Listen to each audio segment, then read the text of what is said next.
नमस्कार मित्रों।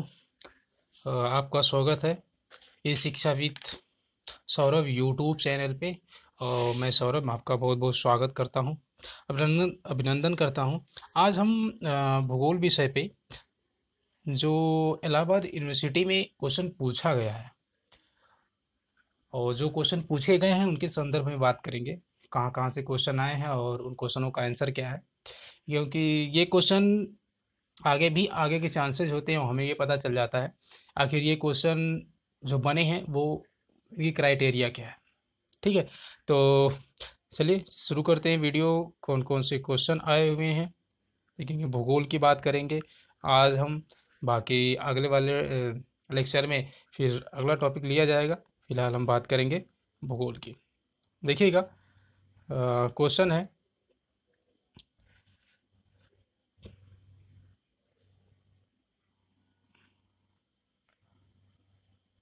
देखिएगा हमसे पहला क्वेश्चन पूछा गया है। पहला ही क्वेश्चन है कि प्रायद्वीपीय भारत में अधिकतर क्षेत्र पर विस्तृत मिट्टी का प्रकार प्रकार होता है। मतलब प्रायद्वीपीय भारत में जो मिट्टी पाई जाती है वो किस प्रकार की मिट्टी होती है। तो ऑप्शन है काली मिट्टी, लेटराइट, लाल, जलोढ़। तो देखिएगा जो ऑप्शन नंबर एक है, ए है, वो काली मिट्टी, ये ऑप्शन आपका सही हो जाएगा। इसके पीछे कारण क्या है कि जो भारत का प्रायद्वीपीय है उसका निर्माण ज्वालामुखी उद्गार से हुआ है। तो ज्वालामुखी उद्गार में जो मिट्टी बनती है उससे ये मिट्टी बनती है काली मिट्टी। तो आपका पहला क्वेश्चन है प्रायद्वीपीय भारत में अधिकतर क्षेत्र पर विस्तृत मिट्टी का जो प्रकार है वो है काली मिट्टी। ठीक है, आगे देखेंगे क्वेश्चन नंबर, दूसरे क्वेश्चन की बात करेंगे अगला क्वेश्चन पे। अगला क्वेश्चन क्या पूछा गया है देखिएगा। क्वेश्चन नंबर सेकंड है कि भारत में निम्नांकित में से किस भौतिक प्रदेश में उष्णकटिबंधीय से लेकर अल्पाइन प्रकार की वनस्पति मिलेगी। ठीक, आपके ऑप्शन है दक्षिण का पठार, हिमालय पर्वतीय प्रदेश, उत्तर का बड़ा मैदान, तटीय मैदान। तो जो इसका सही आंसर है वो है हिमालय पर्वतीय प्रदेश में अल्पाइन प्रकार की वनस्पति मिलती है। ठीक है, देखिएगा क्वेश्चन देखते रहिएगा, अगर किसी प्रकार की कहीं कोई समस्या आती है तो तुरंत बताइएगा।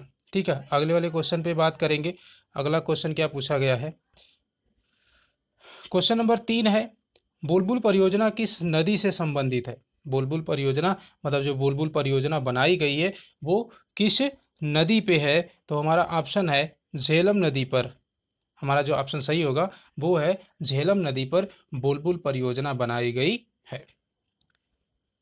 अगले क्वेश्चन पे बात करेंगे। क्वेश्चन नंबर 4 है। क्वेश्चन नंबर 4 पूछा गया है, भारत में दलहनों का सबसे महत्वपूर्ण उत्पादक राज्य कौन सा है। मतलब भारत का वो कौन सा प्रदेश है जहाँ पे दलहनी फसलें सबसे ज़्यादा होती हैं, जिनसे दाल निकलती है वो फसलें सबसे ज़्यादा होती हैं। तो ये आपको तो पता ही होगा कि मध्य प्रदेश में दलहनी फसलों का उत्पादन पूरे भारत में सबसे ज़्यादा होता है। तो ये था चौथा क्वेश्चन। अगले वाले क्वेश्चन में बात करेंगे। देखिए ये सारे क्वेश्चन ऐसे हैं जो पूछे गए हैं। इसमें कुछ ऐसे भी क्वेश्चन हैं कि जो जिनका कठिनता का स्तर काफ़ी ज़्यादा है, लेकिन बहुत सारे ऐसे क्वेश्चन भी हैं जो बहुत आसान है। तो देखेंगे पांचवें क्वेश्चन की बात करेंगे। पांचवा क्वेश्चन आपसे पूछा गया है कि भारत में सुनहरी क्रांति किससे संबंधित है। ध्यान रखिएगा इन क्रांतियों के बारे में, क्योंकि कई बार हर एग्जाम में एक दो क्रांतियाँ पूछी जाती हैं। तो सुनहरी क्रांति किससे संबंधित है। तो जो हमारी सुनहरी क्रांति होती है वो होती है बागानी कृषि से। तो ऑप्शन नंबर बी है, बागानी और कृषि से संबंधित है। ठीक है, तो ये पांचवा क्वेश्चन। अब छठे क्वेश्चन की बात करेंगे। देखिए छठा क्वेश्चन पूछा गया है आपसे कि भारत में कृत्रिम मोती निर्माण का कार्य विकसित हुआ। मतलब भारत का वो कौन सा हिस्सा है या कौन सा राज्य है या कौन सा स्थान जहाँ पे कृत्रिम मोती मतलब एक तरीके से मैनुअल मोती बनाया जाता है। तो कच्छ की खाड़ी के पास, रामेश्वरम तट के पास, खंभात की खाड़ी के पास, चिल्का झील के पास। जो हमारा ऑप्शन नंबर बी है, रामेश्वरम के पास, तट के पास कृत्रिम मोती का कार्य किया जाता है भारत में। तो अगले क्वेश्चन में देखेंगे। अगर देखिएगा कोई क्वेश्चन ऐसा हो जो ना समझ आता हो तो आप तुरंत कमेंट बॉक्स में आके लिखिएगा। क्वेश्चन नंबर 7 है, आपसे पूछा गया है सस्य गहनता क्रॉप आइडेंसिटी की दृष्टि से भारत का सबसे समृद्ध राज्य कौन सा है। तो जो हमारा पंजाब राज्य है ये सस्य सघनता की दृष्टि से भारत का सबसे समृद्ध राज्य कहा जाता है। इतनी चीज़ें क्लियर हो गई क्वेश्चन नंबर 7 तक। अब देखिएगा हम बात करेंगे क्वेश्चन नंबर 8 की। क्वेश्चन नंबर 8 देखिए, क्वेश्चन नंबर 8 पूछा गया है भारत का अधिकांश लौह अयस्क प्राप्त होता है, मतलब जो भारत में कच्चा लोहा प्राप्त किया जाता है किन चट्टानों से प्राप्त किया, यही बताना है। तो हमारा जो पहला ऑप्शन है, जहाँ कहीं भी अगर लोहे की बात की जाए और सबसे ज़्यादा उत्पादन की बात की जाए कि सबसे ज़्यादा उत्पादन कहाँ होता है या लोहा कहाँ ज़्यादा पाया जाएगा, अगर वहाँ पे धारवाड़ क्रम की चट्टानें मिल जाए तो वो ऑप्शन तुरंत आप सही करेंगे कि भारत का अधिकांश लौह अयस्क धारवाड़ क्रम की चट्टानों में पाया जाता है। ठीक है, ये था 8वां क्वेश्चन। देखेंगे, बात करेंगे 9वें क्वेश्चन के बारे में। तो ये 9वां क्वेश्चन क्या है, देश में कुल विद्युत उत्पादन में ताप विद्युत का लगभग प्रतिशत हिस्सा है, मतलब तो अब यहाँ बात हो रही कि ताप विद्युत, जो विद्युत उत्पन्न की जाती है वो ताप से, मतलब एक ईंधन जलाने के बाद जो विद्युत उत्पन्न की जाती है। जैसे विद्युत कई चीज़ों से उत्पन्न होती है, जैसे हम जल विद्युत मतलब जल से विद्युत उत्पन्न करते हैं, कभी कभी सौर विद्युत उत्पन्न करते हैं, सौर ऊर्जा से उत्पन्न करते हैं। वैसे ही ईंधन को जला के कोयला या फिर जो नाभिक रिएक्टर में यूज होते हैं उनका प्रयोग करके ताप विद्युत से विद्युत उत्पन्न की जाती है। उसी में पूछा गया है कि जो ताप विद्युत उत्पन्न की जाती है वो कितना प्रतिशत है पूरे भारत में, तो वो है 80%। ऑप्शन नंबर बी सही होगा कि भारत में कुल 80% जो विद्युत उत्पन्न की जाती है वो ताप विद्युत उत्पन्न की जाती है। देखिएगा, अब अगले वाले क्वेश्चन पे, क्वेश्चन नंबर 10 पे बात करेंगे। उन्नत तकनीक के कारण उद्योग मुख्यतः स्थापित होते हैं। तो आपने पिछली कक्षा का मतलब है कक्षा 12 में ये चीज़ें बहुत अच्छे से पढ़ी होगी कि अगर उन्नत तकनीक से अगर हम कृषि कर रहे हैं या कोई भी उद्योग लगा रहे हैं उसमें सबसे ज़्यादा ज़रूरी क्या होता है, तो उसमें सबसे ज़्यादा ज़रूरी होता है कि श्रम उपलब्धि वाले क्षेत्र में अगर आपको अच्छा उद्योग चलाना है तो हमें वो स्थान जरूर मिलना चाहिए जहाँ हमें मजदूर मिल जाए। तो श्रम उपलब्धि वाले क्षेत्र में अगर हम उद्योग लगाएंगे तो तकनीक हमारे पास है और उद्योग लगाएंगे तो हमारा उद्योग अच्छा चलेगा। अगले क्वेश्चन पे बात करेंगे, क्वेश्चन नंबर 11 देखिएगा। क्वेश्चन नंबर 11 से पूछा गया है भारत में 10 लाख से अधिक जनसंख्या वाले महानगरों की संख्या, मतलब भारत के कौन कौन से ऐसे महानगर हैं, 10 महानगर हैं मतलब जिनकी जनसंख्या 10 लाख से ज़्यादा है। तो ऑप्शन नंबर हमारा बी सही होगा कि 35 महानगर ऐसे हैं भारत में जिनकी जनसंख्या 10 लाख से अधिक है। और जब तक 2021 की जनगणना होगी तब तक और ऐसे महानगरों की संख्या बढ़ जाएगी। फिलहाल ये 2020 तक की बात है कि अभी 2020 में भारत में 35 ऐसे महानगर हैं जहाँ की जनसंख्या 10 लाख से ज़्यादा है। ठीक है, अब अगले क्वेश्चन में बात करेंगे। अगला क्वेश्चन क्या कह रहा है, क्वेश्चन नंबर 12 है कि हिमशैल अवरुद्ध झील का निर्माण होता है। तो एक चीज़ जानिएगा, एक होता है वी आकार की घाटी, एक होता है यू आकार की घाटी। ठीक है, तो जो यू आकार की घाटी होती है 12वें का जो ऑप्शन नंबर ए है वो सही होगा। यू आकार की घाटी होता क्या है कि जो बर्फ होती है वो पिघल पिघल के जिस घाटी का निर्माण करती है वो होती है यू आकार की घाटी, और नदियाँ, ज़्यादातर नदियाँ जो होती है वो वी आकार की घाटी बनाती हैं।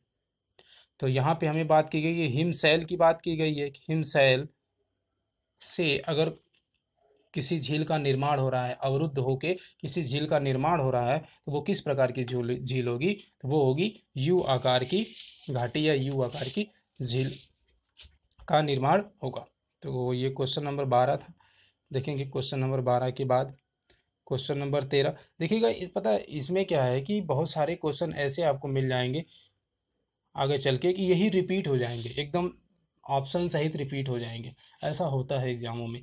ज़रूरी नहीं है कि ये आप अगर यूनिवर्सिटी का एग्ज़ाम दे रहे हैं तो उसमें पूछा जाए। हो सकता है बेसिक का एग्ज़ाम दे उसमें पूछ लिया जाए, या आगरा यूनिवर्सिटी का एग्ज़ाम दे उसमें, या फिर कोई वनडे एग्ज़ाम दे उसमें पूछ लिया जाए। तो पढ़े रहेंगे तो हर जगह काम आएगा। देखिए देखेंगे क्वेश्चन नंबर 13, निम्नांकित में से किस चट्टान में लोहे की सर्वाधिक मात्रा होती है। तो अभी पूछा था कि किस प्रकार की चट्टानों में, तब वहाँ धारवाड़ क्रम की चट्टानों के बारे में चर्चा की गई थी। लेकिन उस धारवाड़ क्रम की चट्टान में भी किसमें सबसे ज़्यादा, अगर आपको याद होगा कि लोहे का जो अपर रूप होता था वो होता था हेमेटाइट। तो हेमेटाइट जिस चट्टान में मिलेगा उसमें उत्पादन ज़्यादा होगा। हेमेटाइट जिस चट्टान में मिलेगा वहाँ उत्पादन ज़्यादा होगा। तो इतनी बात क्लियर हुई। आपसे क्वेश्चन पूछा गया था निम्नांकित में से किस चट्टान में लोहे की सर्वाधिक मात्रा होती है। तो जो जो हेमेटाइड क्रम की चट्टानें होती हैं, धारवाड़ क्रम की चट्टानों में हेमेटाइड चट्टान जहाँ पाई जाएंगी वहाँ सबसे ज़्यादा लोहा पाया जाएगा। आप पिछली कक्षा में कक्षा 12 में अगर पढ़ा होगा तो बहुत आसानी से याद होगा, और जो लोग हमसे पढ़े हैं उन्हें तो पता ही होगा। ठीक है, आगे बात करेंगे। देखेंगे क्वेश्चन नंबर 14 की बात करेंगे। देखिए अब हम बात करेंगे क्वेश्चन नंबर 14 की। आपसे क्या पूछा गया है कि क्षेत्रफल की दृष्टि से विश्व का सबसे बड़ा डेल्टा कौन सा है। तो विश्व का सबसे बड़ा डेल्टा गंगा और ब्रह्मपुत्र नदी का डेल्टा है, जिसे हम नाम देते हैं सुंदरबन का डेल्टा। ये भारत में स्थित है, पश्चिम बंगाल वाले क्षेत्र में, और थोड़ा हिस्सा उसका बांग्लादेश में पड़ता है। तो अगर ये पूछा जाए आपसे कि ये डेल्टा का निर्माण किन नदियों के द्वारा होता है, तो गंगा और ब्रह्मपुत्र नदियों के द्वारा विश्व के सबसे बड़े डेल्टा का निर्माण होता है, जिसे कहते हैं सुंदरबन डेल्टा। ठीक है, अगले वाले क्वेश्चन की बात करेंगे। देखिए आसान आसान क्वेश्चन है, बस बात ये है कि थोड़ा सा पढ़ना पड़ेगा। ये सारे क्वेश्चन आसान हैं। आप अगर पिछली कक्षा में थोड़ी मेहनत से पढ़े होंगे, थोड़ा समझ के पढ़े होंगे तो सब आ रहा होगा, और नहीं पढ़े होंगे तो फिर बात ही क्या है। ठीक है, आगे एक बात करेंगे। निम्नांकित में से कौन सा बंदरगाह रसायनों के निपटान अथवा मांग आपूर्ति हेतु स्थापित किया गया है। स्थापित किया गया है मतलब कहाँ पे रसायनों का लेना देना, मतलब इंपोर्ट और एक्सपोर्ट सबसे ज़्यादा किया जाता है, उस बंदरगाह के बारे में बताना है कि कौन सा भारत का ऐसा बंदरगाह है जहाँ पे रसायन से संबंधित माल का आयात निर्यात सबसे ज़्यादा किया जाता है। तो वो हमारा ऑप्शन नंबर ए है। ये दहेज लिखा है या फिर दहेज, अगर बात करें इसे हम दहेज कहीं कहीं मिलता है, दहेज। ठीक है, और वहाँ पे दहेज लिखा हुआ है, कोई बात नहीं। तो हमारा ऑप्शन नंबर ये सही हो जाएगा कि दहेज। ठीक है, अब सर यहाँ पे कुछ बंदरगाहों का नाम दिया, मैं बता दूं। से दहेज है कहाँ पे ये जान लीजिए। तो ये है गुजरात में, ये है गुजरात में। ठीक है, दहेज गुजरात में हो गया। अब बात करें अगर एन्नौर की बात कर लें, एन्नौर कहाँ पे है, तो ये है तमिलनाडु में।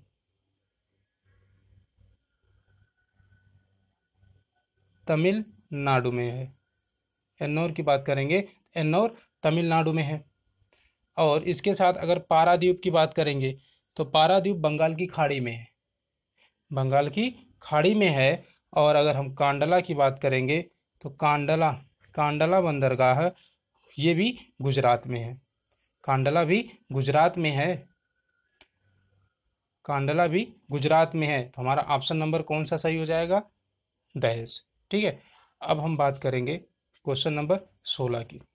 क्वेश्चन नंबर 16 पूछा गया है कौन सा सुमेलित नहीं है, मतलब इसमें 3 ऐसे हैं जो सही हैं, एक ऐसा है जो गलत है। देखिएगा कक्षा 12 की किताब में ये सारी आपको मिल जाएंगे, सारे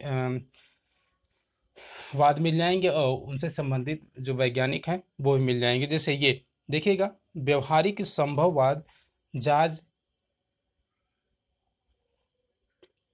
टैथम थे, ये सही है। अगला है वैज्ञानिक निश्चयवाद, ग्रिफिथ टेलर महोदय। इनके बारे में आपने चैप्टर नंबर 1 में ही कक्षा 12 की एनसीईआरटी में मिल जाएगा आपको। अगला है निश्चयवाद, तो ये गलत है।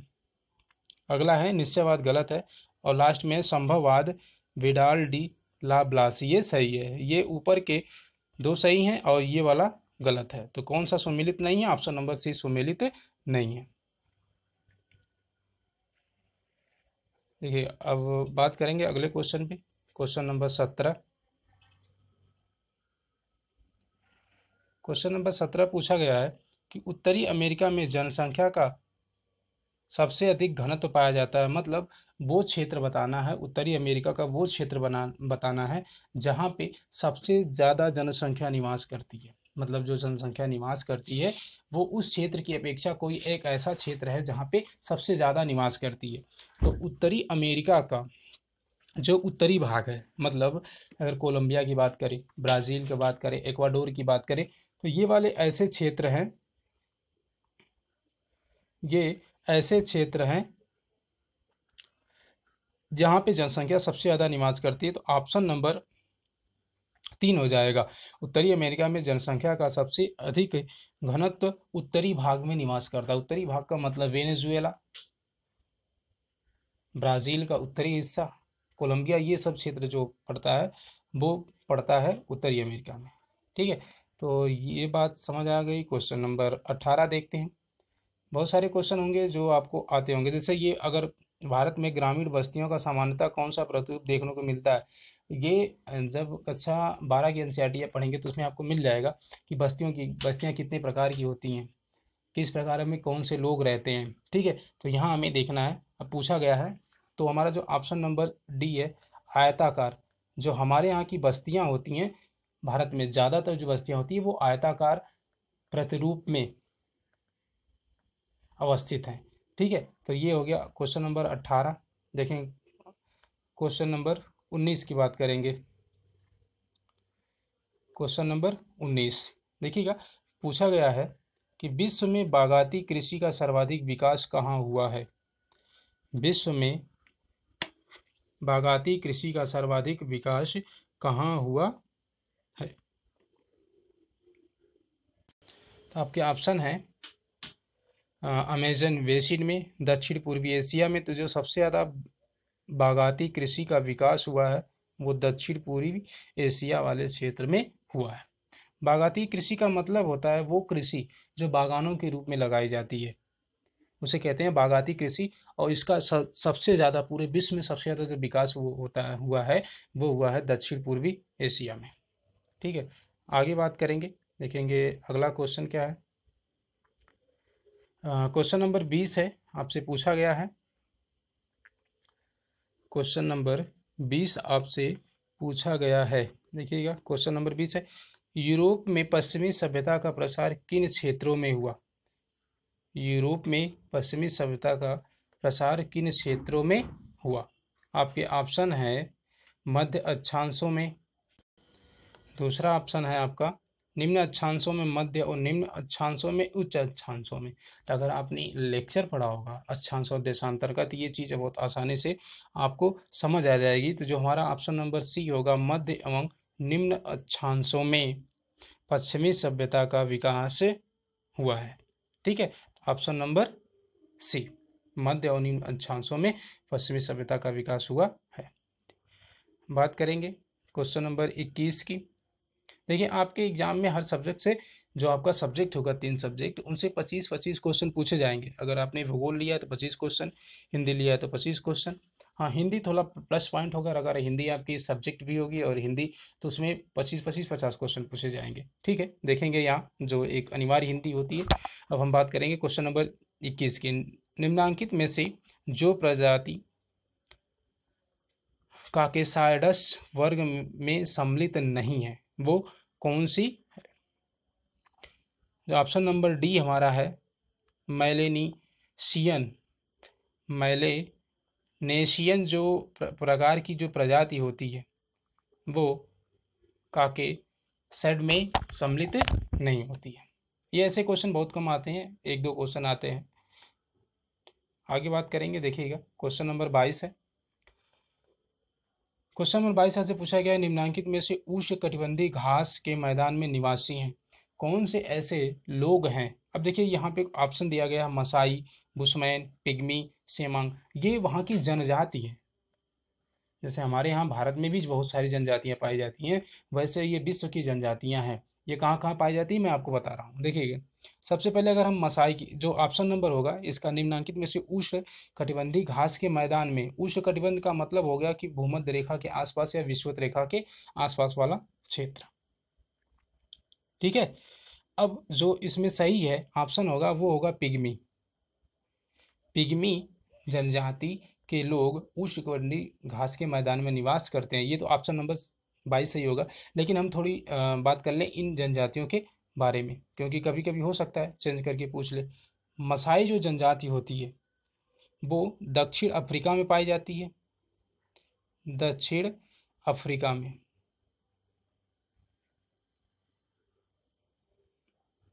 दक्षिण अफ्रीका में। और दक्षिण अफ्रीका के किस हिस्से में पाई जाती है, तो वो पाई जाती है केन्या और तंजानिया वाले क्षेत्र में। ठीक है, तो ये मसाई की बात हो गई। अब हम बात कर लेते हैं पिग्मी के बारे में। पिग्मी भी कहाँ पाई जाती है, जैसे पिग्मी इसका सही ऑप्शन है, लेकिन फिर भी पिग्मी के बारे में थोड़ा सा जानकारी लिख लीजिए। ये मध्य अफ्रीका में पाई जाती है। ये मध्य अफ्रीका में पाई जाती है पिग्मी जनजाति, और आपसे यही पूछा गया है, अफ्रीका, मध्य अफ्रीका में पाई जाती है पिग्मी जनजाति। और आगे अगर बात करेंगे तो देखेंगे बुशमैन के बारे में, जान लीजिए। ये भी अफ्रीका में एक मरुस्थल है जिसका नाम है कालाहारी मरुस्थल। बहुत बार पूछा गया कालाहारी मरुस्थल, कालाहारी मरुस्थल, कालाहारी मरुस्थल। जो कालाहारी मरुस्थल है ये अफ्रीका के निचले हिस्से में पाया जाता है। नामीबिया वहाँ क्षेत्र होगा, वहीं पे पाया जाता है। वहाँ की जनजाति है, कालाहारी मरुस्थल में बुशमैन जनजाति निवास करती है। ठीक है। अब बात करेंगे सेमांग की। सेमांग जो जनजाति है ये पाई जाती है मलेशिया में। मलेशिया में मतलब, मलेशिया का मतलब ये पाई जाती है एक तरीके से एशिया, दक्षिण एशिया वाले क्षेत्र में। तो सेमांग हो गई मलेशिया में। ठीक है। अब आगे बात करेंगे क्वेश्चन नंबर, देखिए क्वेश्चन नंबर 23 आपसे पूछा गया। देखिए ये भी जनजातियों से ही पूछा गया, संथाल लोगों का निवास किन राज्यों में। अब ये संथाल भारत की जनजाति है, जैसे वो विश्व की जनजातियां थीं और ये भारत की जनजाति है, तो इनका निवास कहाँ कहाँ से है, तो ये पाई जाती हैं झारखंड में, ये पाई जाती हैं उड़ीसा में, ये पाई जाती हैं पश्चिम बंगाल में, लेकिन राजस्थान में ये नहीं पाई जाती। राजस्थान में संथाल जनजाति नहीं पाई जाती है।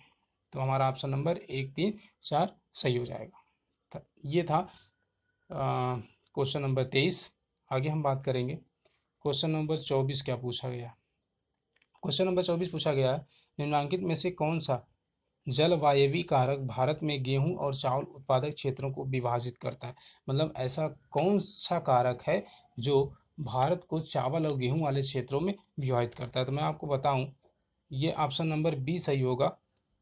100 सेंटीमीटर सम वर्षा रेखा, मतलब ये एक ऐसी रेखा है जिससे ये पता चलता है कि इन क्षेत्रों में 100 सेंटीमीटर से ज़्यादा वर्षा होती है, इन क्षेत्रों में 100 सेंटीमीटर से कम वर्षा होती है। तो हमारा ऑप्शन नंबर बी सही हो जाएगा। ठीक है। अब देखेंगे लास्ट क्वेश्चन है। लास्ट क्वेश्चन क्या पूछा गया है, देखिएगा। फिर वही चीज़ पूछी गई है जनजातियों से कि मसाई लोगों की अर्थव्यवस्था आधारित है। तो अगर जनजातियां हैं, कोई भी जनजाति हैं, वो ज़्यादातर जनजातियां पशुपालन पे ही निर्भर होती हैं। ज़्यादातर जो जनजातियां होती हैं वो पशुपालन पर ही आधारित। अगर वो कभी भी किसी भी जनजाति की अर्थव्यवस्था के बारे में पूछे तो उसका ज़्यादातर आंसर पशुपालन पर ही होगा। तो यहाँ पर मसाई लोगों की अर्थव्यवस्था किस पे आधारित है, हमारा ऑप्शन हो जाएगा पशुपालन पर आधारित। तो ये आज के थे 25 क्वेश्चन। हो सकता है आपको आए भी होंगे अच्छे तरीके से, जो नहीं आ रहे होंगे वो हमने आपको बता दिया। ठीक है। अब ऐसा ही हम करते रहेंगे और कुछ दिन बाद आपके पास बहुत सारे क्वेश्चन हो जाएंगे। और इतना अनुमान है, संभावित है कि जितने क्वेश्चन कराऊंगा उन्हीं में से पूछा जाएगा। हाँ, एक दो क्वेश्चन ऐसे होंगे जो आपके सिलेबस से होंगे, जो कक्षा 12 की किताब से होंगे। ठीक है। तो उनके बारे में बाद में चर्चा की जाएगी, और जब तक जितना समय है उसमें सब कुछ कवर कर लिया जाएगा, कोई दिक्कत नहीं है। ठीक है। बस ज़्यादा से ज़्यादा शेयर करिएगा और सब्सक्राइब करिएगा। ठीक है। मिलेंगे तब तक अगली वाली वीडियो में, तब तक के लिए नमस्कार, जय हिंद।